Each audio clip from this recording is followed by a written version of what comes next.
Hey, this is Abla speaking, doing a One Piece chapter review for chapter 1060, and we start off with the color spread. And I guess Sanji with the I wonder 2 skull rings, or was it 3? Huh? 2. We see Nami, Robin, Frank, Jinbe in the middle, Zoro. This is pretty nice, but it seems to be a basic battle Frankie.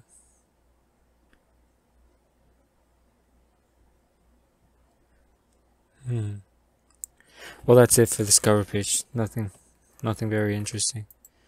Anyway, we start off with well, this chapter has. We start with the Luffy part, which is one whole complete part, and then we have with the Sabo stuff, which is 2 parts, 2 very substantial parts, and that's it. So we start with the Luffy part. With the Luffy part, it's basically boils down to.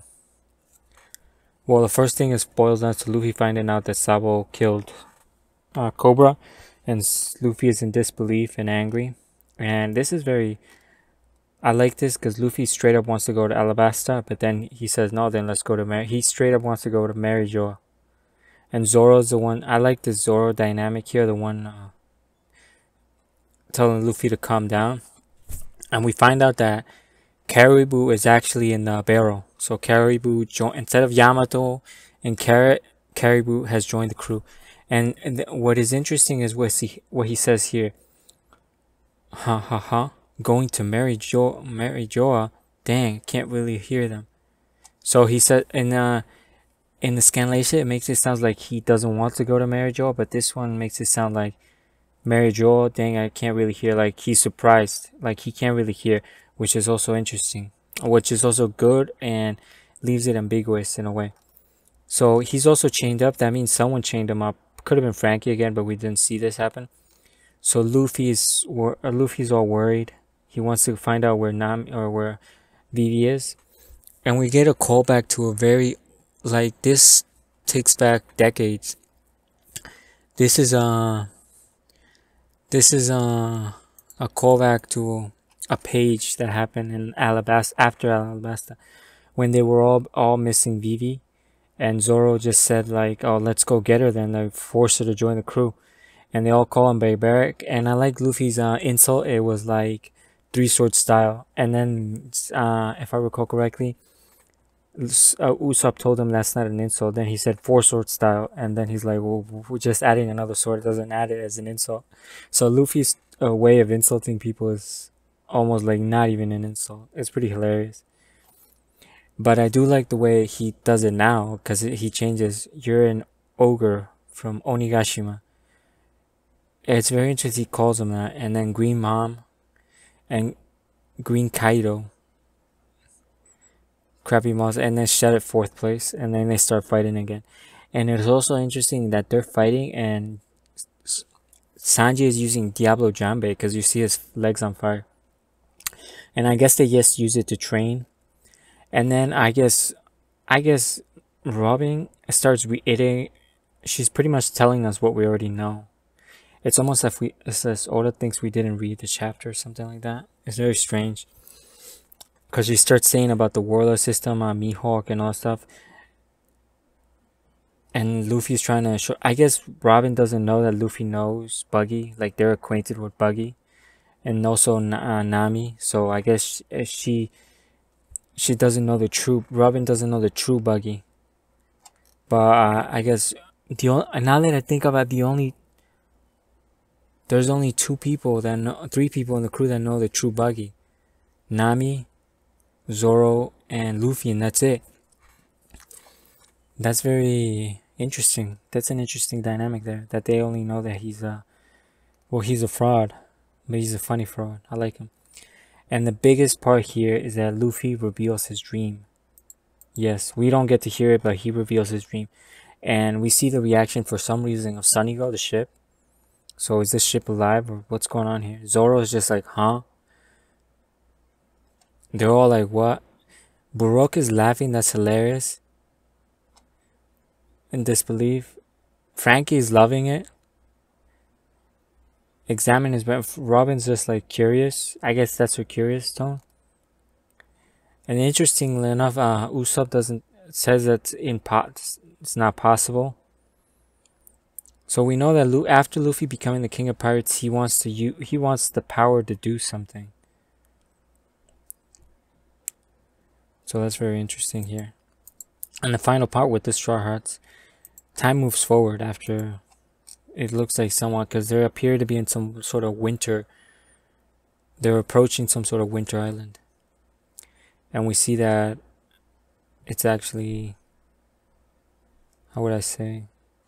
We see like a giant sea king. Almost like it looks like it's freezing. It says day later on the sunny. And Chopper has a new hat. Robin has a coat. They're all cold. And we see this giant warm Ed.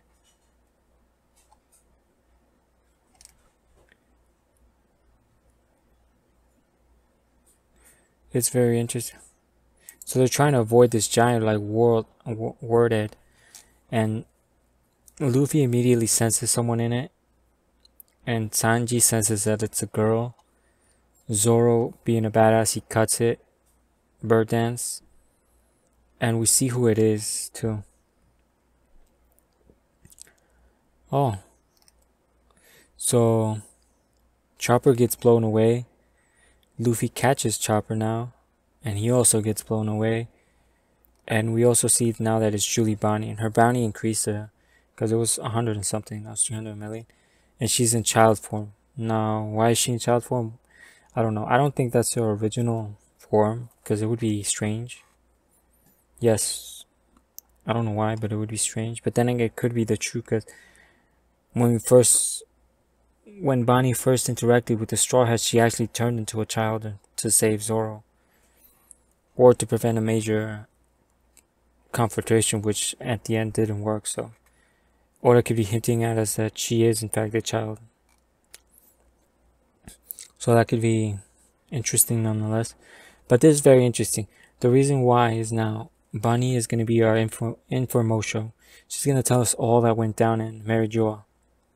Which we're going to get potentially who killed Cobra. And that's pretty much it on how the fight went down. Are we going to get a full flashback? Maybe, I don't know. But it looks like our next island is going to be a winter island. So, because I honestly think that, because who's going to catch Luffy? Luffy is going to catch Bonnie, and they're going to get blown away to the island. That's going to be that. So, in my conclusions to that, it's pretty good. This feels like,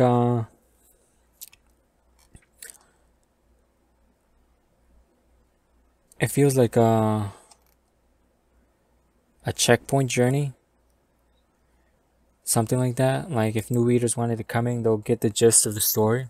And they won't be, I guess they will be missing. But in a way, that's it. And we also get, in a way, in the second part, we also get kind of the gist of the story with this.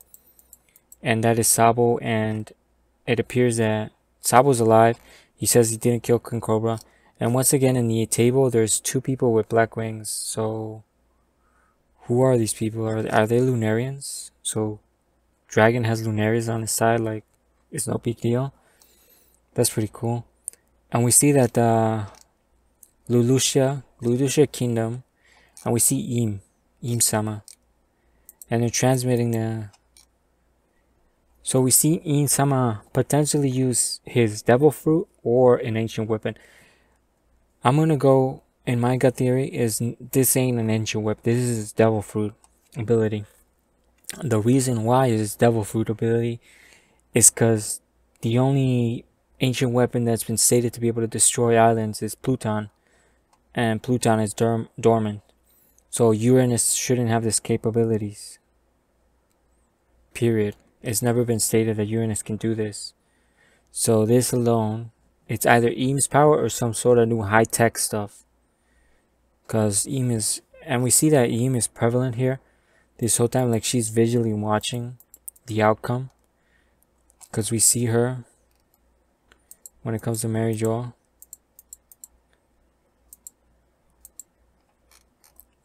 So I guess this is in a way Oda's establishing Im as a major threat now.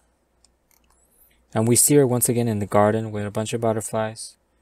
And she's just there. And we see the elders. And it says that never existed.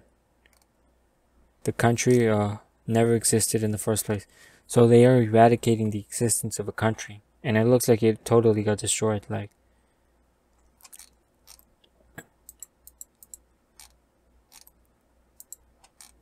so this is pretty big. So that means I highly doubt Sabo was able to save everybody. If Sabo was even there in the first place. Because when we see the panel of the light thing, but he is getting illuminated. So based on the theories that have been going on, they're saying that he's not even on the island. But he is, and there is no ship near this place. But so where is he? Because he is being illuminated right now. So something's happening.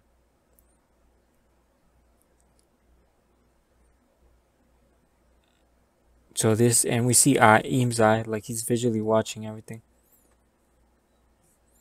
So Im just nuked the whole country.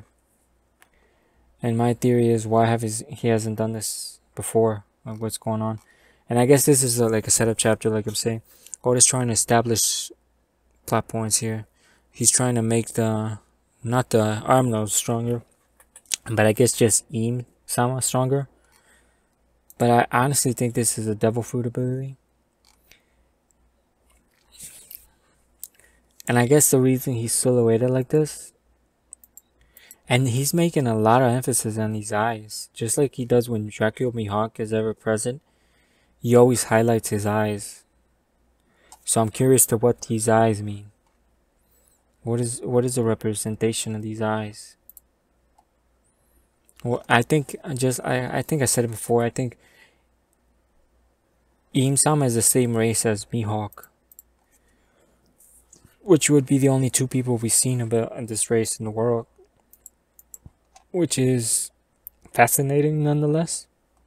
And my personal opinion is I think they are from the ancient race, the one that went extinct. Not the Lunarians, but there used to be a highly technologically advanced race back in the day that went extinct. And I think Im-sama is a descendant, and maybe Mihawk. I think Im-sama is more pure, but Mihawk is Mihawk. But it's very distasteful that Sabo, he just got reintroduced and we just finally found out whether he was okay or not. And now all of a sudden again we're going back to, is he dead or is he alive?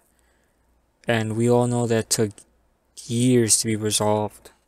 To be like, that was ridiculous. And now we're going back to this again. I really hope we go back to this and clarify he's alive so we don't have to do this charade again. But I don't think so. I think Luffy's adventure is starting in full. And because Julie Bounty is here and she's related to Kuma in some shape or form, I think the next arc is going to be the revolutionary arc. Somehow, in some way, he's going to tie it in.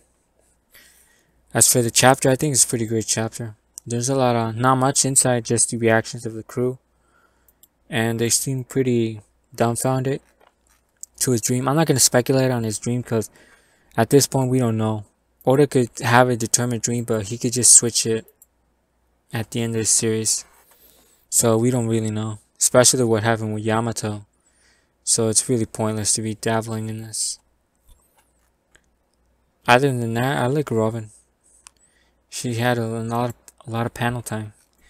And I guess Im-sama is a threat.